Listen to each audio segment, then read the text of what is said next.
الف لام را كتاب أنزلناه إليك لتخرج الناس من الظلمات إلى النور بإذن ربهم إلى صراط العزيز الحميد.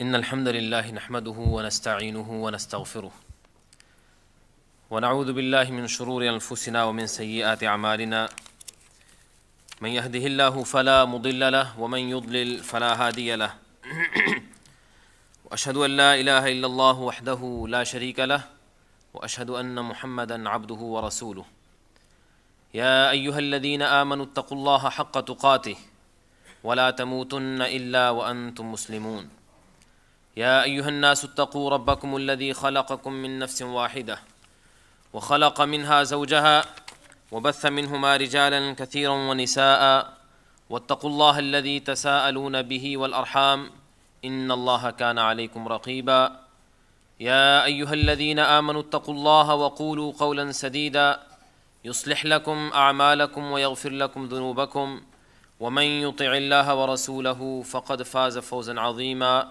اما بعد. محترم مولانا عبدالہادی العمری حافظہ اللہ کے خطاب سے پہلے انہوں نے ایک ریکویسٹ کی تھی.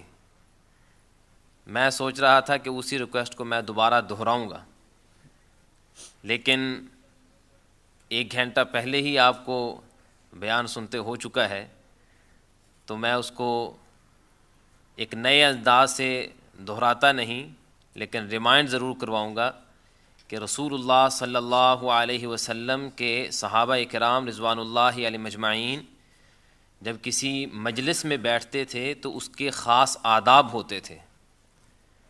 ان آداب کو ملحوظ رکھنا یہ رسول اللہ صلی اللہ علیہ وسلم کی تعلیم اور صحابہ کرام رضوان اللہ علیہم اجمعین کی سنت پر عمل کرنا ہے.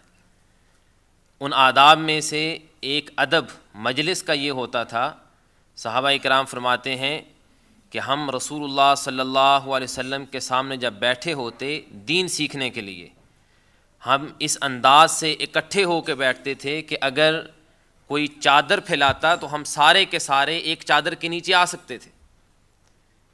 لیکن ہم آج اس مجلس میں جس انداز سے بیٹھے ہیں، اور صرف آج کے مجلس میں نہیں بلکہ ہماری اکثر دینی مجالس میں یہی حال ہوتا ہے کہ ایک چادر کیا، یہاں تو اگر 10 چادریں لے آئیں تو پھر بھی شاید پوری نہ آئیں گے.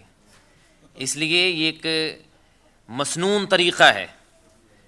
وہ بھائی کہ جن کو کوئی شرعی عذر نہیں ہے، کوئی تکلیف نہیں ہے، کوئی بیماری نہیں ہے، ان سے گزارش ہے کہ وہ اگر اتنی قربانی دے کے گھر سے آئے ہیں تو آپ دین سیکھنے کے لیے آئے ہیں، تو اس دینی مجلس کے آداب کو ملحوظ رکھتے ہوئے آپ ایک جگہ اکٹھے ہو کے بیٹھیں.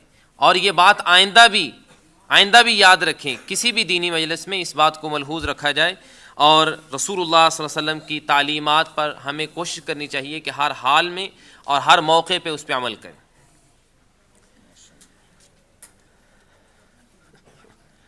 آج کا جو پروگرام ہے، جس کا ٹائٹل یا جس کا مین تھیم ہے the message and the messengers, کہ پیغام اور پیغامبر، اس پیغام سے کیا مراد ہے اور پیغمبر کون ہیں. چند انبیاء کا تذکرہ اور ان کے پیغام کا تذکرہ آپ آج دوپہر سے سنتے چلے آ رہے ہیں. آخر میں جو موضوع مجھے دیا گیا ہے وہ ہے کہ رسول اکرم صلی اللہ علیہ وسلم امام الانبیاء، خاتم الانبیاء والمرسلین، رحمت للعالمین، حبیب محبوب، اللہ رب العالمین کے خلیل اور ساری کائنات کے امام، نبیوں رسولوں کے سردار، حوض کوثر کے تقسیم کرنے والے، جنت کا دروازہ کھلوانے والے، اس پیغمبر صلی اللہ علیہ وسلم کا پیغام کیا تھا. شاید وہ لوگ جو خاص طور پہ دین سے تعلق رکھتے ہیں وہ اس ٹائٹل کو دیکھ کے یا اس عنوان کو دیکھ کے وہ بات سمجھ گئے ہوں گے کہ آخری پیغمبر محمد الرسول اللہ صلی اللہ علیہ وسلم کا پیغام کیا تھا. اور ہم میں سے یقینی بات ہے بہت سے لوگ اس سوال کے جواب سے بھی واقف ہوں گے، اور وہ جواب ہے کہ اللہ کے رسول صلی اللہ علیہ وسلم کا پیغام وہی تھا جو آپ سے پہلے 1,00,000 سے زیادہ انبیاء اور رسولوں کا پیغام تھا. وہ پیغام جس کا اللہ رب العالمین نے قرآن مجید کی سورہ الانبیاء 17ویں پارے میں اس کا ذکر کیا ہے. وَمَا أَرْسَلْنَا مِن قَبْلِكَ مِن رَّسُولٍ إِلَّا نُوحِي إِلَيْهِ أَنَّهُ لَا إِلَٰهَ إِلَّا أَنَا فَاعْبُدُونِ. اے محمد صلی اللہ علیہ وسلم، ہم نے آپ سے پہلے جو بھی رسول بھیجا ہے اس کو ہم نے یہی حکم دیا ہے، یہی اس کو وحی کی ہے، یہی اس کو پیغام دیا ہے کہ دنیا میں جا کے یہ اعلان کرے اور یہ میسج، یہ پیغام اللہ کی مخلوق تک پہنچائے کہ لا الہ الا انا فاعبدون، کہ میں اللہ خالق کائنات کے سوا کوئی معبود نہیں، کوئی الہ نہیں، لہذا صرف اور صرف میری عبادت اور میری بندگی کرو. جو پیغام تمام نبیوں رسولوں کا تھا، جو میسج ان کا تھا، وہی میسج آخری پیغمبر محمد الرسول اللہ صلی اللہ علیہ وسلم کا ہے. لیکن سوال اب یہ پیدا ہوتا ہے کہ جب یہ سوال اور اس سوال کا جواب ہمیں معلوم ہے کہ وہ پیغام تھا کیا، اللہ کی توحید کا پیغام تھا، اللہ کی وحدانیت کا پیغام تھا، تو پھر اس ٹاپک پہ باقاعدہ ایک پروگرام اور باقاعدہ ایک کانفرنس آرگنائز کرنے کی کیا ضرورت ہے؟ ہر کوئی سوال کے جواب سے واقف ہے. ضرورت اس کی اس لیے ہے کہ آج کل مسلمانوں کی اکثریت وہ ہے جو سرسری طور پہ اس سوال کے جواب سے تو واقف ہیں کہ اللہ کے رسول صلی اللہ علیہ وسلم کا میسج اور پیغام کیا تھا، سوال کے جواب سے واقف ہیں، لیکن واقف ہونے کے باوجود اس کی اہمیت سے واقف نہیں کہ یہ میسج کتنا ضروری ہے، اس کی امپورٹنس کتنی ہے، اس کی اہمیت کتنی زیادہ ہے. اللہ رب العالمین نے جتنے نبی رسول بھیجے ہیں، تمام نبی رسول اس پیغام کے لیے بھیجے ہیں. مسئلہ توحید ایسا اہم مسئلہ ہے کہ کائنات بھر کے سارے مسائل ایک طرف رکھ دیے جائیں، دنیا بھر کی ساری نیکیاں ایک طرف رکھ دی جائیں، وہ ساری مل کے اس ایک نیکی کا مقابلہ نہیں کر سکتی جو نیکی اللہ کی توحید والی نیکی ہے. یہ وہ مسئلہ ہے کہ جس مسئلے کی خاطر اللہ رب العالمین نے انبیاء اور رسولوں کو مبعوث کیا. اللہ نے قرآن مجید میں اور رسول اکرم صلی اللہ علیہ وسلم نے اپنی احادیث مبارکہ میں کہیں یہ ذکر نہیں کیا کہ آدم علیہ السلام سے لے کے آخری پیغمبر محمد الرسول اللہ صلی اللہ علیہ وسلم تک آنے والے جتنے نبی رسول میں سے تھے، ان میں سے کوئی ایک نبی، کوئی ایک رسول اللہ نے خاص طور پہ اس لیے بھیجا ہو کہ وہ لوگوں کو آ کے کہے کہ تم نمازی بن جاؤ، لوگوں کو آ کے وہ یہ کہے کہ تم زکاتیں دیا کرو، لوگوں کو آ کے اس نے سب سے پہلا یہ پیغام دیا ہو کہ اللہ کے گھر کا طواف اور حج کیا کرو، اس نے آ کے لوگوں کو یہ پیغام دیا ہو کہ اللہ کو خوش کرنے کے لیے روزے رکھا کرو.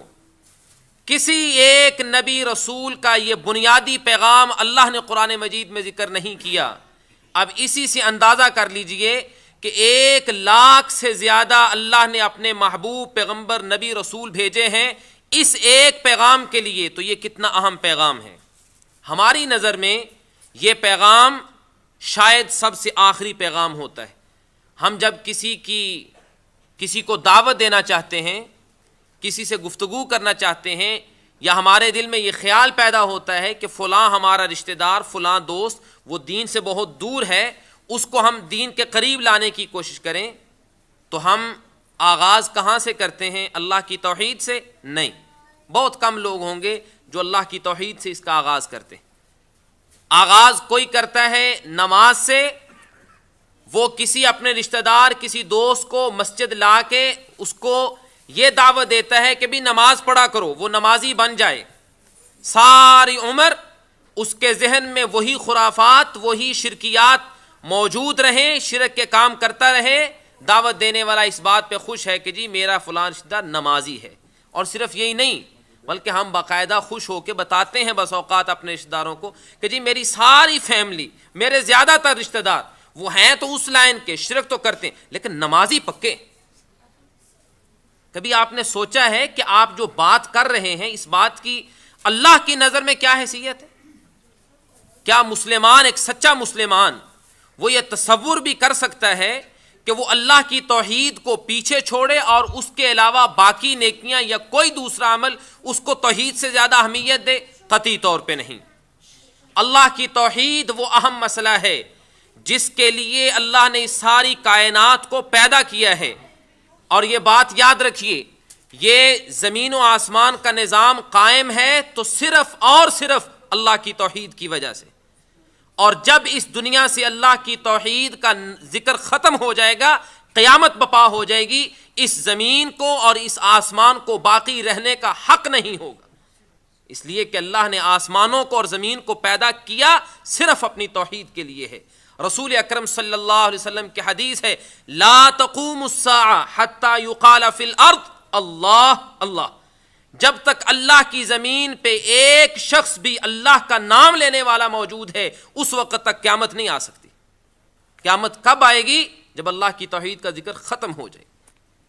اس کا کیا مطلب ہوا کہ ساری کائنات، یہ سورج کا طلوع ہونا، غروب ہونا، دن کا آنا، رات کا آنا، یہ سارا کائنات کا نظام قائم ہے تو اللہ کی توحید کی وجہ سے۔ اس توحید کے بعد باقی دیگر معاملات ہیں، نماز بعد میں ہے، روزہ بعد میں ہے، زکوٰۃ بعد میں ہے، حج بعد میں ہے، صدقات و خیرات بعد میں ہے، عمرے بعد میں ہے، سب کچھ بعد میں۔ سب سے پہلی جو نیکی ہے اور سب سے بڑا جو عمل ہے وہ اللہ کی توحید ہے۔ اللہ رب العالمین نے صرف اس کائنات کو ہی نہیں بلکہ اس کائنات میں جو سب سے افضل مخلوق ہے وہ کیا ہے؟ انسان۔ اللہ نے انسان کو بھی اپنی توحید کی وجہ سے پیدا کیا ہے۔ قرآن مجید میں اللہ فرماتے ہیں وَمَا خَلَقْتُ الْجِنَّ وَالْإِنسَ إِلَّا لِيَعْبُدُونَ، إِلَّا لِيُصَلُّونَ نہیں ہے، إِلَّا لِيُؤْتُونَ الزَّكَاةَ نہیں ہے، إِلَّا لِيَحُجُّونَ نہیں ہے۔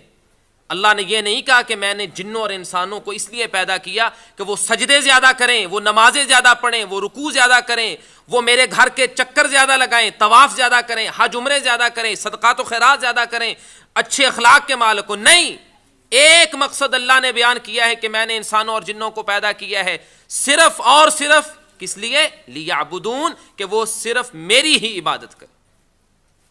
اللہ نے کائنات کو پیدا کیا اپنی توحید کے لیے، آسمانوں کو پیدا کیا اپنی توحید کے لیے، زمین کو پیدا کیا اپنی توحید کے لیے، اشرف المخلوقات انسانوں کو پیدا کیا اپنی توحید کے لیے، اور انبیاء کو مخلوق میں سے، اللہ کی مخلوق انسانیت میں افضل ترین جو لوگ ہیں انبیاء اور رسول، ان کو اللہ تعالیٰ نے مبعوث کیا کس لیے؟ اپنی توحید کے لیے۔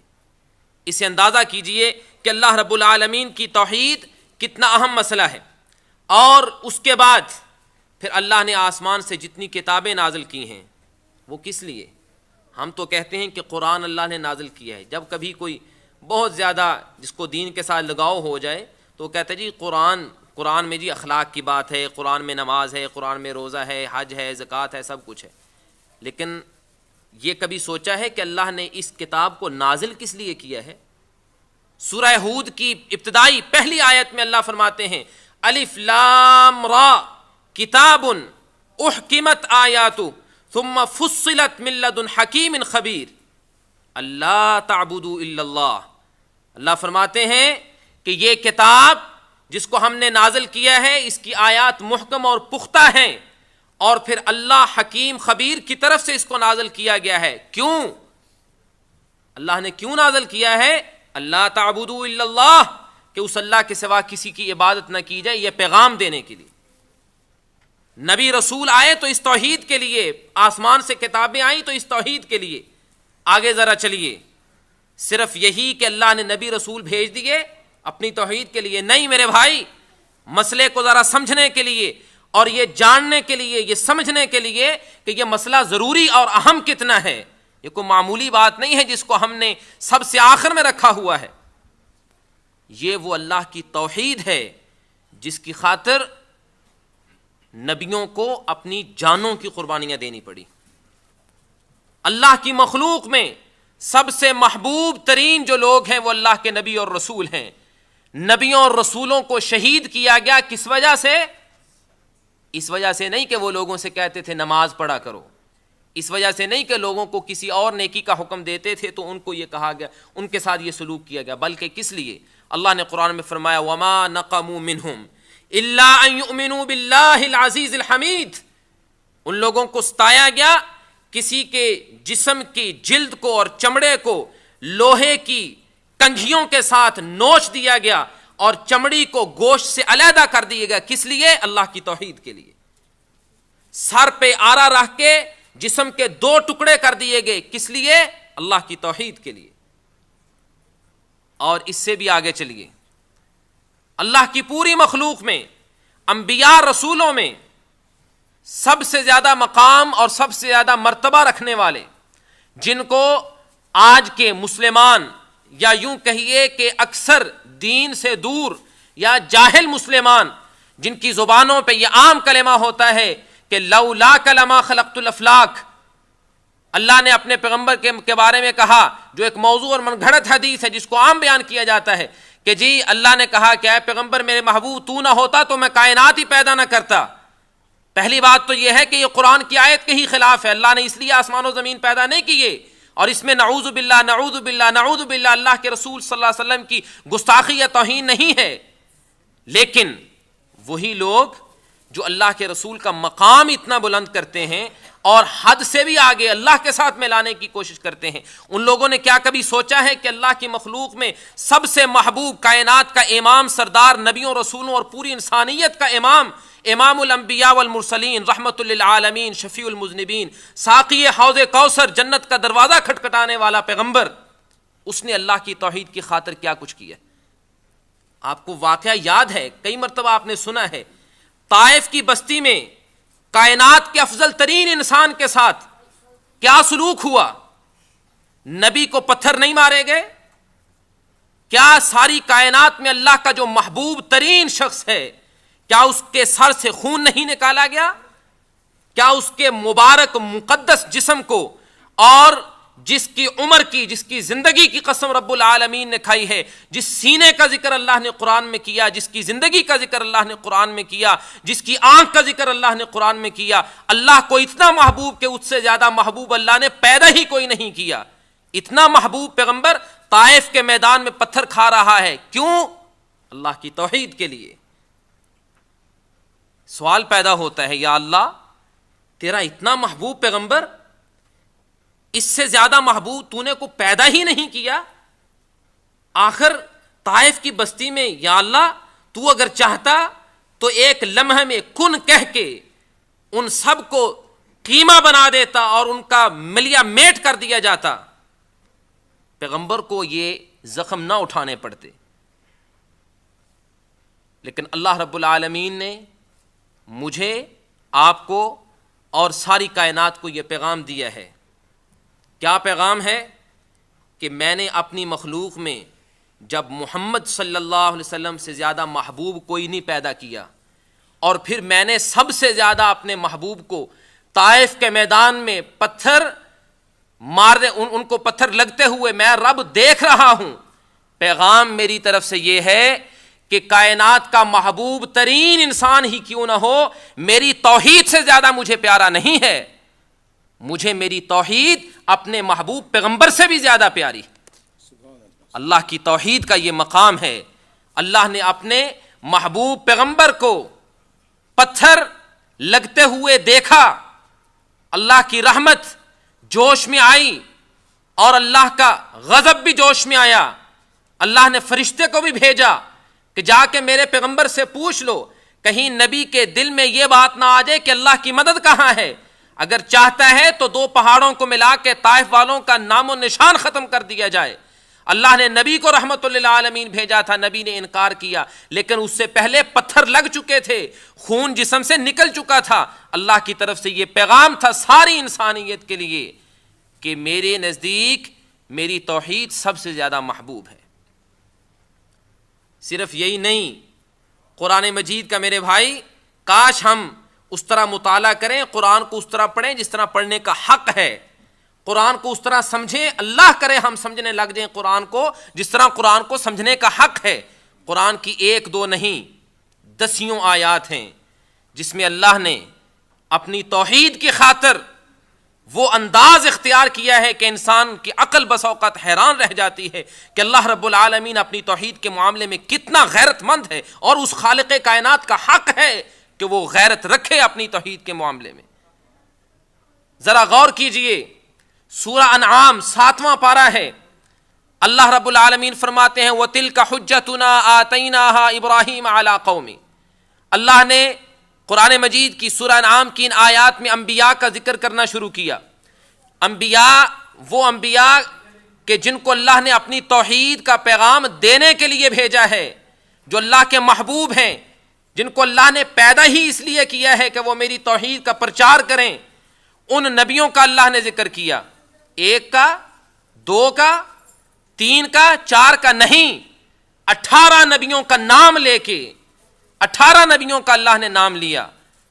اور ان نبیوں میں یہ بھی یاد رکھیے، ان نبیوں میں وہ 5 پیغمبر شامل ہیں جن کو اولو العزم کہا جاتا ہے، وہ نبی کہ جنہوں نے اللہ کی توحید کی خاطر اپنی ساری زندگی وہ تکلیفوں کے سامنے رکھی، اور ان کو زندگی بھر مشکلات کا سامنا کرنا پڑا۔ کسی کو آگ میں پھینکا گیا، کسی کو شہید کرنے کی کوشش کی گئی، کسی کو کس انداز سے ستایا گیا، کسی کو کس انداز سے تکلیف دی گئی۔ وہ 5 نبی جن میں ابراہیم علیہ السلام، موسیٰ علیہ السلام، ابراہیم علیہ السلام، نوح علیہ السلام شامل ہیں، اور ان تمام سے بڑھ کر پھر محمد الرسول اللہ صلی اللہ علیہ وسلم شامل ہیں۔ یہ 5 نبی بھی وہاں ذکر ہیں، اور ان انبیاء میں بالخصوص امام الموحدین، جس گھر کا آج ہم طواف کرتے ہیں بیت اللہ، اس گھر کو اپنے ہاتھوں سے تعمیر کرنے والا نبیوں رسولوں کا دادا پردادا ابراہیم ان میں شامل ہے، موحدوں کا امام شامل ہے، اللہ کی توحید کا جھنڈے گاڑنے والا اس میں شامل ہے۔ صرف وہی نہیں، اس کے دونوں بیٹے بھی شامل ہیں، اسماعیل کا بھی ذکر کیا، اسحاق کا بھی ذکر کیا، یعقوب کا بھی ذکر کیا، یوسف کا بھی ذکر کیا، داود کا بھی ذکر کیا، ایوب کا بھی ذکر کیا، ہارون کا بھی ذکر کیا۔ تمام نبیوں کا 18 نبیوں کا نام لے کے اور اشارتاً اپنے آخری محبوب محمد الرسول اللہ صلی اللہ علیہ وسلم کو مخاطب کر کے کیا فرمایا، ذرا سنیے الفاظ، وَلَوْ أَشْرَكُوا لَحَبِطَ عَنْهُمْ مَا كَانُوا يَعْمَلُونَ۔ ان میں سے کوئی ایک، چاہے وہ موسیٰ ہو، چاہے عیسیٰ ہو، چاہے ابراہیم ہو، چاہے ایوب ہو، چاہے یوسف ہو، چاہے ہارون ہو، اسماعیل ہو، اسحاق ہو، داود ہو، سلیمان ہو، کوئی ہو، ان میں سے کوئی ایک شرک کا ایک کام کر لیتا، میں رب اپنی توحید کی غیرت رکھتے ہوئے ان نبیوں کا نام اپنی توحید اور ان نبیوں کا نام انبیاء کی لسٹ میں سے نکال کے ان کو مجرموں میں شامل کر دیتا، ان کی زندگی کے ساری نیکیاں برباد ہو جاتی۔ اسی طرح کی دوسری آیت اللہ نے سورہ زمر میں بیان کی ہے، اللہ کیا فرماتے ہیں، وَلَقَدْ أُوحِيَ إِلَيْكَ وَإِلَى الَّذِينَ مِن قَبْلِكَ لَئِنْ أَشْرَكْتَ لَيَحْبَطَنَّ عَمَلُكَ وَلَا تَكُونَنَّ مِنَ الْخَاسِرِينَ۔ اے میرے محبوب محمد صلی اللہ علیہ وسلم، ہم آپ کی طرف یہ وحی اب نازل کر رہے ہیں، اور آپ سے پہلے جتنے نبی رسول آئے ہیں سب کو ہم نے یہ پیغام کھلم کھلا سنایا ہوا ہے، ان کو ہم نے یہ بتایا ہوا ہے، کیا لَإِنْ أَشْرَكْتَ لَيَحْبَطَنَّ عَمَلُكَ وَلَا تَكُونَنَّ مِنَ الْخَاسِرِينَ۔ اے نبی و رسولوں، میں نے تمہیں بھیجا ہے اپنی توحید کا پیغام دینے کے لیے اور اپنی توحید کا میسج آگے پہنچانے کے لیے، جن سے تصور بھی نہیں کیا جا سکتا کہ نبی شرک کا کوئی کام کرے۔ ان نبیوں کو مخاطب کر کے اللہ فرماتے ہیں اگر تم نے شرک کا کوئی کام کر لیا، تم نے شرک کر لیا۔ شرک کیا ہوتا ہے؟ اللہ کی توحید کے اپوزٹ، اللہ کی توحید کے الٹ۔ اگر تم نے اللہ کی توحید کو پیچھے چھوڑ کے اس کے الٹ شرک کا کوئی کام کیا، لَيَحْبَطَنَّ عَمَلُكَ، تو تمہاری زندگی بھر کی ساری نیکیاں برباد ہو جائیں گی، تمہاری نمازیں ختم، تمہارے روزے ختم، تمہارے حج عمرے ختم، تمہاری زکاتیں ختم، تمہارا سب کچھ ختم، کوئی نیکی میری بارگاہ میں قبول نہیں ہوگی۔ اور یہ اللہ رب العالمین کن سے کہہ رہے ہیں؟ نبیوں سے، رسولوں سے۔ مزید دیکھیے 15واں پارہ ہے سورہ الاسراء، اللہ رب العالمین اپنی توحید کے معاملے میں کتنا غیرت مند ہے. اللہ فرماتے ہیں مخاطب کر کے کس کو؟ اللہ چاہتا تو کسی اور انداز سے بھی قرآن مجید میں آیت نازل کر کے امت مسلمہ کو اور پوری انسانیت کو پیغام دے سکتا تھا، لیکن اللہ نے مخاطب کیا نبیوں رسولوں کے امام سردار کو، امام الانبیاء محمد الرسول اللہ صلی اللہ علیہ وسلم کو. اللہ کیا فرماتے ہیں؟ لا تجعل مع اللہ الہا آخر. اے میرے محبوب ذرا ہوشیار رہنا، کہیں ایسا نہ ہو کہ زندگی کے کسی موڑ پہ آ کے اللہ رب العالمین کے سامنے ہاتھ پھیلانے کی بجائے کسی اور کے سامنے ہاتھ پھیلا بیٹھو. اللہ کے در کی امید رکھنے کی بجائے کسی اور کے دروازے کی امید رکھ بیٹھو، اللہ کے سوا کسی اور کو نفع نقصان کا مالک سمجھ بیٹھو. اگر تم نے ایسا کر لیا تو پھر کیا ہوگا کہ نبیوں رسولوں کا امام اور سردار سمجھ کے کچھ رعایت کر دوں گا؟ نہیں، میری توحید کا معاملہ ہے. اللہ فرماتے ہیں فَتَقْعُدَ مَذْمُومًا مَخْذُولًا. اے محمد بیٹھا رہے گا تو اپنے گھر میں، اور بجائے محمد کے تو مذموم بن جائے گا اور تیرا کوئی مددگار دنیا میں نہیں ہوگا. یہ قرآن کی آیت ہے، یہ الفاظ میرے نہیں ہیں، اللہ کے قرآن کے الفاظ. اور چند آیتوں کے بعد اللہ پھر اس بات کو دہراتے ہیں لا تجعل مع اللہ الہا آخر فتلقى فی جہنم ملوما مدحورا. اے محمد صلی اللہ علیہ وسلم میں رب تجھ سے مخاطب ہوں، اگر تو نے اللہ کے سوا کسی اور کو حاجت روا، مشکل کشا، گنج بخش، داتا گنج بخش یا گنج شکر کہا، کسی اور کو بگڑی بنانے والا کہا، کسی اور کو نفع نقصان کا مالک کہا، کسی اور کو سمجھا کہ وہ اولاد دیتا ہے یا کچھ نفع نقصان کا مالک ہے، تو پھر یاد رکھ کیا سلوک ہوگا تیرے ساتھ. فتلقى فی جہنم ملوما مدحورا. تجھے ذلیل کر کے جہنم میں پھینک دیا جائے گا. یا اللہ تیری توحید کا معاملہ اتنا اہم اور اتنا حساس ہے، اتنا سینسٹیو ہے. سورہ شعراء 19ویں پارے میں اللہ پھر فرماتے ہیں لا تدعو مع اللہ الہا آخر فلا تدعو مع اللہ الہا آخر فتکون من المعذبین. اے محمد صلی اللہ علیہ وسلم اللہ کے سوا کسی کو معبود نہ بنانا ورنہ تجھے بھی عذاب ہو سکتا ہے. سورہ یونس کے آخر میں اللہ فرماتے ہیں لا تدعو من دون اللہ ما لا ينفعک ولا يضرک. اللہ کے سوا کسی ایسے کو مت پکارنا، کسی ایسے سے مت مانگنا جو نہ تمہیں فائدہ دے سکتا ہے نہ تمہارا کچھ بگاڑ سکتا ہے. لوگوں نے اب حاجت روا، مشکل کشا بنائے ہوئے ہیں. فلاں صاحب جو ہے ان کے نام کا نہ دیا جائے تو وہ دریا میں پانی میں ڈبو دیتے ہیں، وہ گھر کو آگ لگا دیتے ہیں، یہ تمہاری مدد خاک کریں گے، یہ تو دھمکیاں دے کے تمہاری جیبیں خالی کرواتے ہیں. اللہ نے کیا کہا لا تدعو من دون اللہ ما لا ينفعک ولا يضرک. اللہ کے سوا جو تیرے نفع نقصان کا مالک نہیں اس کو مت پکارنا. فإن فعلت فإنک اذا من الظالمین. اے محمد صلی اللہ علیہ وسلم اگر آپ سے ایسا کوئی عمل سرزد ہو گیا تو آپ کا نام نبیوں رسولوں میں نہیں رہے گا، ظالموں میں آ جائے گا. اللہ نے نبی کو ایک دو جگہ پہ نہیں قرآن مجید میں بار بار مخاطب کر کے یہ کیا سبق دیا ہے. کیا کہیں دور تک یہ شائبہ تصور کرنا تو دور کی بات ہے، شائبہ اندیشہ بھی ہو سکتا ہے کہ کسی نبی رسول سے کوئی شرک کا کوئی عمل سرزد ہو؟ نعوذ باللہ من ذالک، قطعی طور پہ نہیں. اس کا سوچا تصور تک نہیں اس کا کیا جا سکتا. جب یا اللہ نبی رسول کو، ہر نبی رسول کو تو نے بھیجا ہی اپنی توحید کا پیغام دینے کے لیے ہے، تو پھر نبیوں اور رسولوں کے امام اور سردار امام الانبیاء محمد الرسول اللہ صلی اللہ علیہ وسلم کو مخاطب کر کے اتنے سخت الفاظ میں توحید کا پیغام دینے کا کیا مقصد ہے؟ مقصد یہی ہے کہ وہ تو کائنات کا امام ہے، تم تو اس مرتبے اور اس مقام کے نہیں. تم تو زیادہ سے زیادہ یہی دعویٰ کر سکتے ہو کہ میں اس نبی سے عشق کرتا ہوں، یہی زیادہ سے زیادہ دعویٰ کر سکتے ہو میں نبی سے پیار کرتا ہوں، زیادہ سے زیادہ یہ کہہ سکتے ہو کہ میں نبی کی خاطر اپنی جان دینے کے لیے تیار ہوں. اس نبی کے مقام پہ تو نہیں پہنچ سکتے. جب اس نبی کو اللہ نے اس انداز سے مخاطب کیا ہے تو پھر کائنات کے لوگوں یاد رکھو تمہارے محبت کے دعوے، عشق کے دعوے، اللہ کے نبی سے پیار کے دعوے، اہل بیت سے محبت کے دعوے کسی کام کے نہیں اگر تمہارے اندر توحید نہیں. اس لیے بھی توحید بہت زیادہ اہمیت رکھتی ہے کہ اللہ کی توحید کے بغیر انسان کی کوئی نیکی قبول نہیں.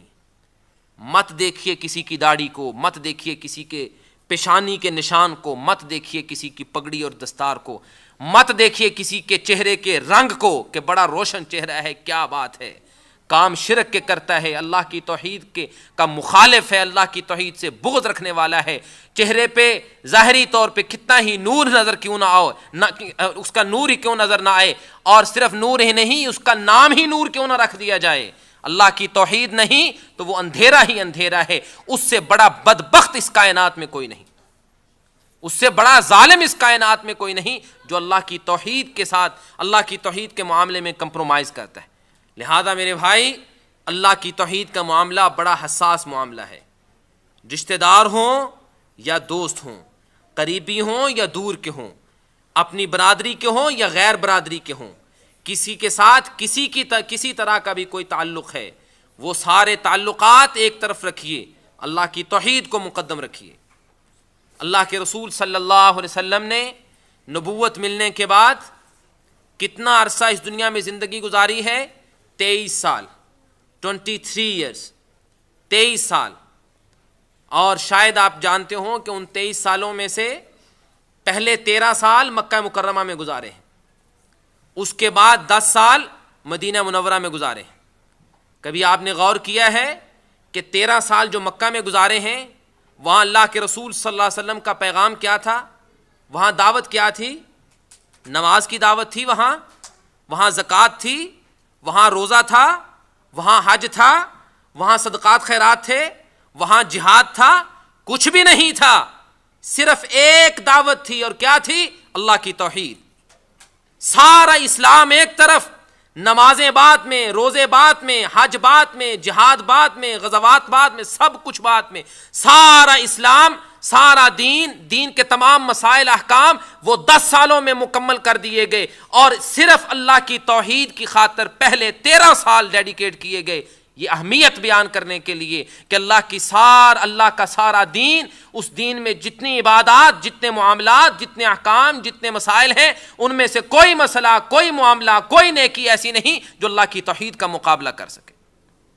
اور یہ بات یاد رکھیے، اللہ کی توحید وہ نیکی ہے کہ اگر یہ نیکی آپ کے پاس ہے تو اللہ کی رحمت سے جنت آپ کا ٹھکانہ ہے، اور اگر یہ نیکی نہیں، اور اس نیکی کے بغیر، اس نیکی کو چھوڑ کے آپ کے پاس نیکیوں کے انبار لگے ہوئے ہیں، آپ یہ کہیں کہ میں دن رات میں 1000 مرتبہ درود شریف پڑھتا ہوں، آپ کہیں کہ میں ہر سال ربیع الاول کے مہینے میں میلاد کی محفلیں منعقد کرتا ہوں اور کرواتا ہوں، آپ یہ کہیں کہ میں نبی سے بڑا عشق اور بڑا پیار کرتا ہوں، آپ یہ کہیں کہ میں نے رمضان کے مہینے میں 100 قرآن ختم کیا ہے، آپ یہ کہیں کہ میں بڑی عبادتیں کرتا ہوں، میں تہجد نہیں چھوڑتا، میں نمازیں نہیں چھوڑتا، آپ کی سینکڑوں نہیں، ہزاروں نہیں، لاکھوں نہیں، کروڑوں نہیں، اربوں کھربوں نیکیاں ہو جائیں، اللہ کی قسم اگر توحید نہیں، کسی ایک نیکی کا کوئی فائدہ نہیں، سب برباد ہیں، سب جہنم میں۔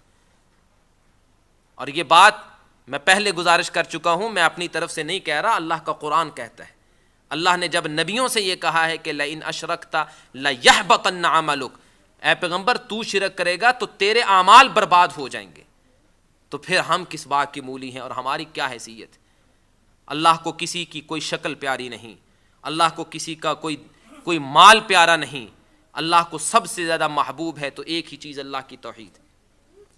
صحیح بخاری شریف میں حدیث ہے، حضرت مغیرہ رضی اللہ تعالیٰ عنہ فرماتے ہیں کہ حضرت سعد بن عبادہ رضی اللہ تعالیٰ عنہ رسول اکرم صلی اللہ علیہ وسلم کے پاس آئے، اور یہ واقعہ ہے اس وقت کا جب سورہ النور کی کچھ آیات نازل ہو چکی تھی، وہ آیات جن میں اللہ رب العالمین نے سورہ نور کی ابتدائی آیات میں فرمایا ہے کہ جب کوئی مرد کسی عورت کو کسی مرد کے ساتھ زناکاری یا بدکاری کرتے ہوئے دیکھے تو وہ ایسے ہی اس کا چرچا نہ کر دے، بلکہ 4 گواہ پیش کرے، 4 گواہ، کیونکہ ایک مسلمان کی عزت اللہ کے ہاں بڑی محبوب ہے۔ ہم تو دوسروں کی عزتوں پہ جب چاہیں کیچڑ اچھال دیں، لیکن اللہ کی نظر میں مومن کا اور مسلمان کا بڑا مقام ہے۔ اللہ نے یہ قانون رکھا ہے کہ جب کوئی کسی کو زنا کرتے ہوئے اپنی ننگی اور کھلی آنکھ سے بھی دیکھ لے تو اس کو اجازت نہیں کہ وہ آ کے قاضی کو، جج کو یا امیر، حکمران، خلیفہ کو آ کے رپورٹ بھی کرے جب تک اس کے پاس 4 گواہ موجود نہ ہو۔ جب یہ آیت نازل ہوئی تو صحابہ کرام رضوان اللہ اجمعین، جن کی وجہ سے اللہ نے ہمیں یہ شریعت عطا فرمائی ہے، جن کے فیضان سے یہ دین آج ہمارے پاس محفوظ شکل میں موجود ہے، ان صحابہ کرام میں سے ایک صحابی حضرت سعد بن عبادہ رضی اللہ تعالی عنہ اٹھے، کہنے لگے اللہ کے رسول صلی اللہ علیہ وسلم، ارأیت لو رأیت رجلا مع امرأتی افلا اقتلہ مع سیفی غیر مصفح۔ اللہ کے رسول صلی اللہ علیہ وسلم آپ مجھے بتائیے کہ میں اپنی بیوی کے ساتھ کسی غیر مرد کو دیکھوں تو کیا میں یہ برداشت کروں گا؟ برداشت کرنا تو کیا دور کی بات ہے، کیا یہ حقیقت نہیں کہ میں فوراً اپنی تلوار نکال کے ایک لمحے میں اس کی گردن اڑا کے رکھ دوں؟ اللہ قرآن میں کہتے ہیں کہ جب کوئی زنا کرتے ہوئے کسی کو دیکھے تو بات نہ کرے جب تک 4 گواہ نہ ہو۔ یہ اللہ کا قانون ہے، وہ اللہ کے قانون کی مخالفت نہیں کر رہے تھے، لیکن مسئلہ دریافت کرنا اصل میں مقصود تھا اللہ کے رسول۔ دوسرے کی بات تو اور ہے، اگر میں خود اپنی بیوی کے ساتھ کسی کو بدکاری کرتے ہوئے دیکھوں تو کیا میں جا کے اعلان کروں کہ 4 گواہ آئیں اور آ کے دیکھیں اور پھر میں بتاؤں؟ میں تو سب سے پہلا یہ کام یہ کروں گا کہ اپنی تلوار نکال کے دونوں کی گردنیں اڑاؤں گا۔ رسول اللہ صلی اللہ علیہ وسلم مسکرا پڑے۔ آپ صلی اللہ علیہ وسلم کو اللہ تعالیٰ نے حکمت، دانائی اور وزڈم دے کے بھیجا تھا، اور آپ صلی اللہ علیہ وسلم کسی موقع کو ہاتھ سے نہیں جانے دیتے تھے کہ جس میں صحابہ کرام کی تربیت نہ کی جائے۔ اللہ کے رسول صلی اللہ علیہ وسلم نے حضرت سعد بن عبادہ رضی اللہ تعالیٰ عنہ کی بات سنی۔ ان کے سوال کا جواب دینے سے پہلے آپ نے کہا کہ سعد کا ذرا دیکھو اس کا غصہ کتنا ہے۔ آپ نے کیا فرمایا؟ آپ نے فرمایا واللہ لأنا اغیر منہ۔ آپ نے فرمایا سعد تو جتنے غصے سے بات کر رہا ہے یہ بات واقعتاً غیرت کی بات ہے، یہ غیرت اور حمیت اور شرم کی بات ہے۔ آپ نے فرمایا تجھ سے زیادہ غیرت مند میں ہوں، میں اللہ کا رسول اور اللہ کا نبی ہوں۔ اور پھر آپ نے کیا فرمایا؟ واللہ اغیر منی، اور میرا رب مجھ سے زیادہ غیرت مند ہے۔ بات کو مزید سمجھیے، آپ اپنے گھر میں جائیں، گھر میں داخل ہوں، بیوی کو دیکھیں کہ اس نے کوئی ایسا کام کیا ہے کہ جس کی وجہ سے نقصان ہو گیا ہے۔ ہمارے ہاں تو عام طور پہ بس اوقات اتنی بڑی بات ہوتی بھی نہیں ہے تو بڑی بن جاتی ہے۔ اس نے بیچاری نے اگر ہنڈیا بنائی ہے، نمک مرچ زیادہ ہو گیا تو اسی پہ سیخ پا ہو جائیں گے اور برتن اٹھا کے پھینکیں گے اور یہ کریں گے، یہ کچھ ہوتا ہے۔ لیکن کیا یہ حقیقت نہیں کہ اگر بیوی سے کوئی غلطی ہو جائے اور وہ عاجزی اور انکسار کے ساتھ یہ کہہ دے کہ جی مجھ سے غلطی ہو گئی ہے تو آپ مجھے معاف کر دیجیے، آپ کیا کہیں گے؟ عقل مند انسان، ہم بے وقوفوں کی بات نہیں کرتے، عقل مند وہ کیا کرے گا؟ چلے ٹھیک ہے کوئی بات نہیں، آپ اس کو معاف کر دیں گے۔ اگر سالن میں نمک مرچ زیادہ ہو گیا ہے، وہ کہے جی مجھ سے غلطی ہو گئی، آپ معاف کر دیں گے۔ بچوں کو نہلایا دھلایا نہیں، ان کو کپڑے صاف نہیں پہنائے، آپ کو غصہ آئے گا، وہ کہے اگر مجھے معاف کر دیں تو آپ کیا کریں گے؟ معاف کر دیں گے۔ گھر کی صفائی نہیں ہوئی، وہ کہے جی مجھے معاف کر دیں، آپ معاف کر دیں گے۔ ذرا تصور کیجئے، آپ گھر میں جائیں، آپ کی بیوی کے بستر پہ آپ کے سوا کوئی اور ہو، پھر لاکھ آپ سے معافیاں مانگے، مجھے معاف کر دیجئے، معاف کریں گے؟ کون غیرت مند ہے؟ بے غیرت ہی ہے جو اس کو پھر اپنی بیوی بنا کے رکھے۔ وہ اس کو بیوی بنا کے نہیں رکھے گا، وہ پھر اس کو معاف بھی نہیں کرے گا، کہے گا زیادہ سے زیادہ یہ ہے کہ میں تجھے جان سے نہیں مارتا، لیکن یہ کہ تو میری آنکھوں سے دور ہو جا، میں تیری شکل نہیں دیکھنا چاہتا۔ کیوں؟ اس لیے کہ سالن میں نمک مرچ کا زیادہ ہو جانا غلطی ایسی ہے جو قابل معافی ہے، گھر کا کوئی اور نقصان ہو جائے غلطی ایسی ہے قابل معافی ہے، لیکن وہ بستر جس میں میرے سوا کسی اور کو حق حاصل نہیں، اس میں تُس نے کسی اور کو میرے ساتھ شریک کیا ہے، میں کیسے معاف کروں؟ اللہ رب العالمین کی غیرت کا معاملہ ہے، جس خالق کے کائنات نے انسان تجھے پیدا کیا، بغیر کچھ دیے تجھے پیدا کیا, تجھے زندگی کی قیمتی دولت سے نوازا, تجھے زندگی کی سانسیں عطا فرمائیں, تجھے کھانے کو دیا, تجھے پینے کو دیا. جب تو ماں کے پیٹ میں تھا تیری اپنی ماں نہیں جانتی تھی کہ تو کس حالت میں ہے, وہ خالق کائنات وہاں تجھے روزی اور رزق دیتا رہا. اس رب نے تیرے لیے اتنا کچھ کیا, آج تو اس اللہ کے حق میں دوسروں کو شریک ٹھہراتا ہے, اللہ کے سوا دوسروں کو کہے کہ وہ بھی نفع نقصان کے مالک ہے, اللہ کے سوا کوئی اور بھی داتا ہے, اللہ کے سوا کوئی اور بھی گنج بخش ہے, اللہ کے سوا کوئی اور بھی بگڑی بنانے والا ہے, اللہ کے سوا کوئی اور بھی اولاد دے سکتا ہے. تجھ سے بڑا ظالم کوئی نہیں. اللہ کی غیرت کیوں جوش میں نہ آئے؟ اس لیے اللہ نے فرمایا ان اللہ لا یغفر ان یشرک بہ ویغفر ما دون ذلک, میں مشرک کو کسی صورت میں معاف نہیں کروں گا. مشرک کو تو معاف کرنا دور کی بات ہے, اللہ نے منع فرما دیا. اے نبی تیرا سگا چچا ہی کیوں نہ ہو, اے میرے ابراہیم تیرا سگا باپ ہی کیوں نہ ہو, اے نوح تو میرا محبوب پیغمبر ہے تیرا بیٹا ہی کیوں نہ ہو, اگر یہ بھی شرک کریں گے مشرک ہوں گے, میں رب ان کو بھی معاف نہیں کروں گا. انہ من یشرک باللہ فقد حرم اللہ علیہ الجنہ, جس سے شرک ہو گیا اللہ نے اس کے لیے جنت حرام کر دی.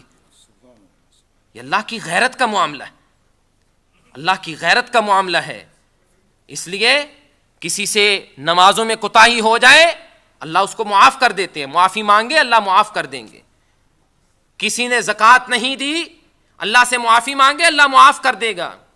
اور اگر بغیر معافی کے مر جائے لیکن اللہ کے ساتھ شرک نہیں کیا تو اللہ رب العالمین اس کو بھی چاہے تو سزا دے کے, چاہے بغیر سزا کے اسے جنت ضرور عطا فرمائیں گے اگر توحید اس کے پاس ہے تو. اللہ کے رسول صلی اللہ علیہ وسلم کی حدیث ہے, ترمذی شریف کی حدیث ہے, آپ نے فرمایا, اللہ تعالیٰ فرماتے ہیں یبن آدم, اے آدم کے بیٹے, اے انسان, لو اتیتنی بقراب الارض خطایا ثم لقیتنی لا تشرک بی شیئا لغفرت لک ولا ابالی. اے انسان, اے آدم کے بیٹے, تو ساری زندگی گناہ کرتا رہے, نہ کوئی نماز تیرے پاس, نہ کوئی روزہ تیرے پاس, نہ حج زکوٰۃ تیرے پاس, نہ کوئی صدقات و خیرات تیرے پاس, نہ کوئی اور تیرے پاس کوئی نیکی, لیکن جب تو میرے پاس آئے تو اس حالت میں آئے کہ زندگی بھر تو نے میرے ساتھ کسی کو شریک نہیں ٹھہرایا, کوئی تیری نیکی نہیں, سارے گناہ ہی گناہ لے کے آئے, لیکن ایک توحید کی نیکی اگر تیرے پاس ہے, لغفرت لک ولا ابالی, میں رب تجھے معاف کر دوں گا, مجھے کوئی پرواہ نہیں ہوگی, اس لیے کہ تو نے میری توحید کا خیال رکھا. اور ترمذی شریف کی ایک دوسری حدیث سنیے, اللہ کے رسول صلی اللہ علیہ وسلم فرماتے ہیں قیامت کے دن ایک انسان کو لایا جائے گا, اس کے گناہوں کے رجسٹر کھولے جائیں گے, 1 2 3 4 بے شمار اس کے گناہوں کے رجسٹر, جو فرشتوں نے اس کی زندگی کے گناہ لکھے, سارے گناہوں کے رجسٹر اکٹھے کر کے اللہ رب العالمین فرشتوں سے کہیں گے کہ وہ ترازو لایا جائے, کیونکہ جب میزان قائم ہوگی نیکیوں کو ایک پلڑے میں, گناہوں کو دوسرے پلڑے میں رکھا جائے گا, دونوں کا وزن کیا جائے گا. اس کے گناہوں کو ایک پلڑے میں رکھ کے اس کے گناہوں کا جب وزن کیا جائے گا تو دوسری طرف کوئی نیکی ہی نہیں, کوئی نیکی ہو تو وزن ہو, نیکی ہے ہی کوئی نہیں, سارے گناہ ہی گناہ ہیں. وہ انسان کانپے گا, پریشان ہوگا کہ اب تو میرا ٹھکانہ سیدھا جہنم ہے ہی گناہ, نیکی کوئی ایک بھی نہیں ہے.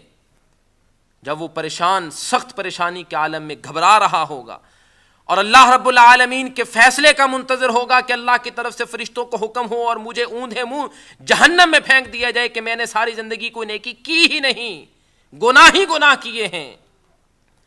اللہ کی طرف سے آواز آئے گی, فرشتوں سے کہا جائے گا کہ وہ ایک ٹکڑا لے کے آؤ, ایک ٹکڑا چھوٹا سا, اس کو لا کے اس میزان, اس اسکیل اور اس ترازو کے دوسرے پلڑے میں رکھو. وہ چھوٹا سا ایک ٹکڑا وہ لا کے اس دوسرے ترازو میں رکھا جائے گا. جب اس ترازو میں رکھا جائے گا, زندگی بھر کے گناہوں والا پلڑا وہ اوپر اٹھ جائے گا, اور صرف ایک ٹکڑا جو نیکی والے پلڑے میں رکھا گیا ہے وہ پلڑا بھاری ہو جائے گا, سب گناہ اڑ جائیں گے اور نیکی والا پلڑا بھاری ہو جائے گا. وہ ایک ٹکڑا کون سا ہے؟ وہ ٹکڑا ہے لا الہ الا اللہ, لا الہ الا اللہ, اللہ کی توحید کا کلمہ اس کے پاس ہے. زندگی بھر کوئی نیکی نہیں, گناہ ہی گناہ ہیں. اللہ فرمائیں گے کہ اے انسان, تیرے گناہوں کے رجسٹر بہت زیادہ, تیرے گناہوں کے انبار بہت زیادہ, ہزاروں لاکھوں میں نہیں کروڑوں کی تعداد میں تیرے گناہ، لیکن دوسری طرف تیرے پاس ایک نیکی لا الہ الا اللہ والی، اللہ کی توحید والی نیکی ہے، جا میں تجھے معاف کرتا ہوں تو میری جنت کا مستحق۔ اللہ کی توحید وہ نیکی ہے کہ اس نیکی کے ہوتے ہوئے اگر انسان سے ہزاروں خطائیں ہو جائیں اللہ رب العالمین معاف کر دیتے۔ لیکن اب بات یہ ہے کہ اس مسئلے کو جب ہم یہ سمجھ چکے ہیں کہ بڑا اہم اور بڑا حساس معاملہ ہے، بڑا سینسٹیو معاملہ ہے، تو پھر آج کی اس مجلس میں موجود ہم میں سے ہر شخص کی ذمہ داری ہے وہ اس بات کو اچھی طرح سمجھ لے اور جان لے کہ اللہ کی توحید کا پیغام ہی وہ پیغام ہے جو سب سے ضروری ہے اور جس کو پہنچانا سب سے زیادہ ضروری۔ اگر آپ نے توحید کا پیغام آگے کسی کو نہیں پہنچایا، آپ نے دعوت کا آغاز اگر توحید سے نہیں کیا، تو میرے بھائی آپ کی دعوت بیکار بے برکت ہے۔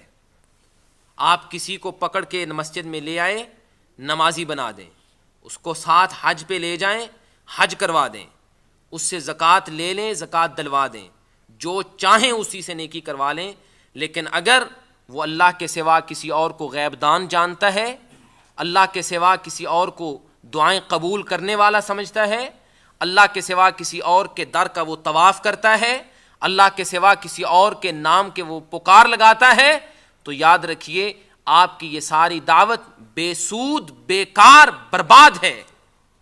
اللہ کے رسول صلی اللہ علیہ وسلم نے حضرت معاذ بن جبل رضی اللہ تعالیٰ عنہ کو یمن روانہ کرنے کا ارادہ کیا، تو روانہ کرنے سے پہلے آپ نے حضرت معاذ کو نصیحتیں فرمائیں، تو آپ نے سب سے پہلے کیا ہدایت، کیا انسٹرکشن دی، کیا گائیڈ لائن دی؟ آپ نے فرمایا یا معاذ انک تقدم علی قوم من اہل الکتاب فلیکن اول ما تدعوہم الیہ ان یوحدوا اللہ۔ اے معاذ تو ان لوگوں کے پاس جا رہا ہے جو اہل کتاب ہیں، سب سے پہلے تو نے جس بات سے جا کے ابتدا کرنی ہے، اپنی دعوت کا آغاز جس سے کرنا ہے، وہ کیا؟ ان یوحدوا اللہ، ان لوگوں کو اللہ کی توحید کے بارے میں بتانا ہے۔ میرے بھائی ہم جس طرح کہتے ہیں کہ جی کمپرومائز کریں، چلیں ٹھیک ہے، پہلے تھوڑی سی میٹھی میٹھی باتیں کریں، لوگوں کو اپنے قریب کریں، پھر یہ کریں، پھر اس کے بعد دیکھی جائے گی۔ یہ کمپرومائز والی باتیں، یہ میٹھی میٹھی باتیں اللہ کے رسول کو بھی آتی تھیں۔ مکے والوں نے کیا کہا تھا؟ مکے والوں نے کیا یہ نہیں کہا تھا وَدُّوا لَوْ تُدْهِنُوا فَيُدْهِنُونَ؟ اللہ نے قرآن میں ذکر کیا ہے کہ یہ تو چاہتے ہیں تھوڑے سے آپ نرم پڑ جائیں، تھوڑے سے یہ نرم پڑ جاتے ہیں، چلیں مل جل کے ذرا کمپرومائز کر کے کام چلا لیتے ہیں۔ اللہ کے رسول صلی اللہ علیہ وسلم چاہتے تو کیا وہاں کسی مکے کے سرداروں میں سے کسی نے انکار کرنا تھا کہ آپ کو ریاست نہیں دیتے؟ وہ تو خود پیشکش کرتے تھے۔ اللہ کے رسول صلی اللہ علیہ وسلم کہتے کہ چلیے پہلے ذرا کرسی اور عہدہ سنبھال لیتے ہیں، اس کے بعد پھر توحید کا پیغام شروع کر دیں گے۔ نہیں، نہ عہدہ لیا، نہ ریاست لی، نہ سرداری دی، نہ چوداہٹ قبول کی، اور یہ سب کچھ ٹھکرا کے آغاز کیا ہے تو اللہ کی توحید سے آغاز کیا ہے۔ یہی آج کے پروگرام کا عنوان ہے اور یہی پیغام ہے، the message and the messengers. اللہ کے سارے نبی، اللہ کے سارے رسول ایک پیغام لے کے آئے ہیں، وہی ایک پیغام ان نبیوں نے پہنچایا ہے۔ جس نے اس پیغام کو قبول کیا ہے تو اس کے لیے پھر باقی پیغام ہے۔ جو اللہ کی توحید کو مان جاتا ہے اس کے لیے حکم ہے کہ وہ نماز پڑھے، اس کے لیے اب حکم ہے کہ وہ روزہ رکھے، اس کے لیے اب حکم ہے کہ وہ زکوٰۃ دے، اس کے لیے حکم ہے کہ وہ حج کرے، اس کے لیے حکم ہے دوسرے کہ قرآن کی تلاوت کرے، دعا کرے اور باقی اعمال کرے۔ لیکن جو اللہ کی توحید سے ناواقف ہے، میرے بھائی انسانیت کے ساتھ خیر خواہی یہ ہے، ہمدردی یہ ہے کہ سب سے پہلے ان کو توحید سکھائی جائے۔ اب چونکہ وقت نہیں کہ اب توحید کے مسئلے کو توحید سے تو اس کو تفصیل سے بیان کیا جائے کہ توحید ہے کیا، اصل توحید ہے کیا، کیونکہ افسوس کی بات ہے کہ ہم جس پرفتن دور سے گزر رہے ہیں، وہ لوگ جو شرک کے علمبردار ہیں، جنہوں نے شرک کو پھیلانے میں کوئی کسر نہیں اٹھا رکھی، اور جگہ جگہ نہیں ملک دنیا بھر میں اپنے وسائل اور ذرائع استعمال کر کے جنہوں نے اللہ کی مخلوق کو اور جاہل مسلمانوں کو شرک پہ لگا دیا ہوا ہے، وہ لوگ بات کرتے ہیں اللہ کی توحید کی، وہ لوگ نام لیتے ہیں کہ جی کہتے ہیں ہم بھی موحد ہیں۔ اور کیا کتنی شرم کا مقام ہے کہ جو لوگ لوگوں کو یہ دعوت دیں کہ قبروں پہ جا کے سجدے کرو، قبروں سے جا کے مانگو، بزرگ دیتے ہیں، اور اللہ کے قرآن سے نعوذ باللہ من ذالک اپنے بکواسات اور اپنی شرکیات کو اللہ کے قرآن سے ثابت کرنے کی کوشش کرتے ہیں۔ یہ لوگ صحیح بخاری کی کتاب کھول کے تو لوگوں کو درس دینے آتے ہیں، جی کتاب التوحید ہم پڑھاتے ہیں۔ کتنی شرم کی بات ہے، جن کو اللہ نے توحید کا پیغام دیا ہے، جن کو اللہ نے توحید کی سمجھ عطا فرمائی ہے، وہ کہتے ہیں نہیں جی توحید کی بات بعد میں کریں گے، پہلے ذرا دوسرے مسائل ذرا ان کو ڈسکس کر لیں، ذرا ان پہ بات کر لیں، کسی کو چھیڑو نہیں، کیونکہ توحید کا مسئلہ اس کو چھیڑیں گے تو جی تو آپ کی بات نہیں سنیں گے۔ میرے بھائی اگر یہ بات ہوتی تو اللہ کے رسول صلی اللہ علیہ وسلم کو اس پیغام کو چھیڑنے کی ضرورت نہیں تھی، آپ کسی اور انداز سے بھی اپنی دعوت کا آغاز کر سکتے تھے، لیکن اللہ کے رسول صلی اللہ علیہ وسلم نے صرف آپ نے ہی نہیں بلکہ ہر نبی رسول نے اپنی دعوت کا آغاز اللہ کی توحید سے کیا ہے۔ اس مسئلے کی نزاکت کو سمجھیے اور یہ ذہن میں رکھیے کہ کتنا حساس اور کتنا سینسٹیو مسئلہ ہے، اور اللہ کے ہاں اس مسئلے کی کتنی اہمیت ہے۔ اس کو ذہن میں رکھ کے اب ہمارا فرض ہے کہ اللہ کی توحید کا پیغام دوسروں تک پہنچائیں۔ آپ کے اپنے رشتہ دار، آپ کے دوست احباب، آپ کے ورک کلیگز، آپ کے فیلوز، جو کوئی بھی آپ کے جاننے والے ہیں جن تک آپ کی رسائی ہے، حتیٰ کہ آپ کے پڑوسی، آپ کے ہمسائے، نیبرز، ان تک سب سے پہلے اللہ کی توحید کا پیغام پہنچائیں۔ اگر توحید کی بات سمجھ میں آ گئی، پھر اس کے بعد اگر کوئی کمیاں کوتاہیاں رہ بھی گئیں اللہ رب العالمین معاف کر دے گا، لیکن آپ کوشش کرتے رہیں اور ٹکریں مارتے رہیں لوگوں کو دوسری دعوتیں دینے پہ، اور توحید کے پیغام کو اگنور کریں تو نہ آپ کی دعوت میں برکت، نہ ان لوگوں کو کچھ فائدہ۔ اللہ رب العالمین سے دعا ہے کہ اللہ ہمیں اپنی توحید کی صحیح سمجھ عطا فرمائے، اللہ ہمیں موحد زندہ رکھے، اور توحید کی حالت میں اللہ رب العالمین ہمیں موت عطا فرمائے۔ ہم اللہ کے پاس پہنچیں تو ہماری زندگی کی آخری سانس کے ساتھ اللہ کرے ہماری زبان پہ یہ کلمہ آ جائے لا الہ الا اللہ، اور پیارے پیغمبر کی حدیث کے مستحق بن جائیں کہ من کان آخر کلامہ لا الہ الا اللہ دخل الجنہ، جس کی زندگی کی آخری سانسوں میں آخری الفاظ جس کی زبان سے لا الہ الا اللہ کے نکل گئے وہ سیدھا جنت میں جائے گا۔ اور یہ یاد رکھیے اس وقت کلمہ زبان پہ جاری صرف اس انسان کے ہو سکتا ہے جس کو اللہ کی توحید سے پیار ہوگا۔ جس نے اللہ کی توحید کے معاملے میں کمپرومائز کیا اس کی زبان پہ لا الہ الا اللہ اس وقت نہیں آ سکتا۔ اللہ کی توحید کے معاملے میں مضبوطی دکھائیے، ثابت قدمی دکھائیے، حوصلہ اور جرأت دکھائیے، اللہ کی توحید کے معاملے میں مضبوطی دکھائیے، تاکہ اللہ رب العالمین کے پاس ہم پہنچیں تو اس حالت میں پہنچیں کہ اللہ رب العالمین کہیں کہ اس انسان سے لاکھوں غلطیاں، لاکھوں گناہ ہوئے، لیکن میری توحید کے معاملے میں یہ پکا اور پختہ تھا، ثابت قدم تھا، میں اپنی توحید کی وساطت سے اور اپنی توحید کی برکت سے اس کو معاف کرتا ہوں، اس کو جنت کا داخلہ عطا کرتا ہوں۔ اللہ ہمیں دین کو سمجھنے اور عمل کرنے کی توفیق عطا فرمائے۔ وما علی البلاغ۔